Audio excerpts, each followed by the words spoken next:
ಕಾಂಗ್ರೆಸ್ ಬಾಕಿ ಉಳಿಸಿರುವಂತಹ ಕ್ಷೇತ್ರಗಳಿಗಾಗಿ ticket finalise ಮಾಡುವಂತಹ ಕಸರತ್ತು ಮುಂದುವರಿತಾ ಇದೆ. ಇನ್ನೊಂದು ಕಡೆಗೆ ಕೇಂದ್ರ ಚುನಾವಣಾ ಸಮಿತಿಯಲ್ಲೂ ಕೂಡ 4 ಕ್ಷೇತ್ರಗಳ ಬಗ್ಗೆ ಚರ್ಚೆ ಮಾಡೋದಕ್ಕೆ ಹೋಗಿಲ್ಲ. ನಿನ್ನೆ ನಡೆದ ಕಾಂಗ್ರೆಸ್ ಸಭೆಯಲ್ಲಿ ರಾಜ್ಯದ ವಿಚಾರ ಚರ್ಚೆ ಆಗಿಲ್ಲ. ಕೇವಲ ಉತ್ತರ ಪ್ರದೇಶ, ಮಧ್ಯಪ್ರದೇಶ, ಗೋವಾ ಮತ್ತು ಜಾರ್ಖಂಡ್ ಬಗ್ಗೆ ಮಾತ್ರ ಚರ್ಚೆಗಳು ಆಗಿದೆ ಅನ್ನೋದು ತಿಳಿದು ಬರ್ತಾ ಇದೆ. ಬಳ್ಳಾರಿ, ಕೋಲಾರ, ಚಿಕ್ಕಬಳ್ಳಾಪುರ ಹಾಗೂ ಚಾಮರಾಜನಗರ ಕ್ಷೇತ್ರದ ವಿಚಾರದಲ್ಲಿ ಇನ್ನೂ ಕೂಡ ಬಾಕಿ ಉಳಿಸಿಕೊಳ್ಳೋ ಕೆಲಸವನ್ನ ಮಾಡ್ತಾ ಇದೆ ಅನ್ನೋದು ತಿಳಿದು ಬರ್ತಾ ಇದೆ.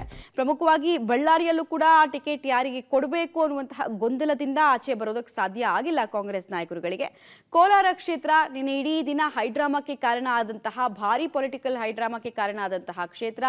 ಎರಡೂ ಬಣದಲ್ಲಿ ಯಾರಿಗೆ ಕೊಟ್ಟರೂ ಕೂಡ ಸಮಸ್ಯೆ ಅನ್ನೋದು ಕಾಂಗ್ರೆಸ್ ಅರಿವಿಗೆ ಚೆನ್ನಾಗಿದೆ. ಹೀಗಾಗಿ ನ್ಯೂಟ್ರಲ್ ಆಗಿರುವಂತಹ ಅಭ್ಯರ್ಥಿಯನ್ನ ಹುಡುಕುವಂತಹ ಕೆಲಸವನ್ನು ಮಾಡ್ತಾ ಇದ್ದಾರೆ. ಇನ್ನೊಂದು ಕಡೆಗೆ 4 ಕ್ಷೇತ್ರಗಳ ವಿಚಾರದಲ್ಲಿ ಡಿಸಿಷನ್ ಅನ್ನ ನೀವೇ ಮಾಡಿ ಅಂತ ರಾಜ್ಯ ನಾಯಕರಿಗೆ ಕೊಡಲಾಗಿದೆ ಅನ್ನೋದು ತಿಳಿದು ಬರ್ತಾ ಇದೆ. ಅಭ್ಯರ್ಥಿಗಳ ಹೆಸರು ಅಂತಿಮ ಮಾಡೋದಕ್ಕೆ ಹೈಕಮಾಂಡ್ ಈ ರೀತಿ ಮಾರ್ಗೋಪಾಯವನ್ನ ನೋಡಿಕೊಂಡಿದೆ.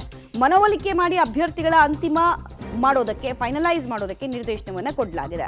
ಪರಿಸ್ಥಿತಿ ಕೈ ಮೀರಿದ್ರೆ ಮಾತ್ರ ನಾವು ಎಂಟ್ರಿ ಆಗ್ತೀವಿ, ಇಲ್ಲಾಂದ್ರೆ ನೀವು ಸೂಚಿಸಿದವರಿಗೆ ಅಥವಾ ನೀವು ಹೇಳಿದವರಿಗೆ ನಾವು ಟಿಕೆಟ್ ಕೊಡ್ತೀವಿ ಅಂತ 4 ಕ್ಷೇತ್ರಗಳಿಗೆ ಸಂಬಂಧಪಟ್ಟಂತೆ ಜವಾಬ್ದಾರಿಯನ್ನ ರಾಜ್ಯ ನಾಯಕರ ಹೆಗಲಿಗೆ ಏರಿಸಿದೆ ಕಾಂಗ್ರೆಸ್ನ ಹೈಕಮಾಂಡ್ ಅನ್ನೋದು ತಿಳಿದು ಬರ್ತಾ ಇದೆ.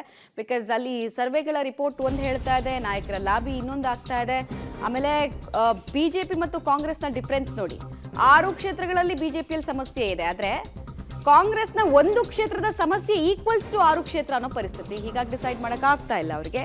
ಒಮ್ಮತಕ್ಕೆ ಬಾರದೇ ಇದ್ರೆ ಹೈಕಮಾಂಡ್ ನಿಂದ ಅಂತಿಮ ನಿರ್ಧಾರ ಆಗತ್ತೆ.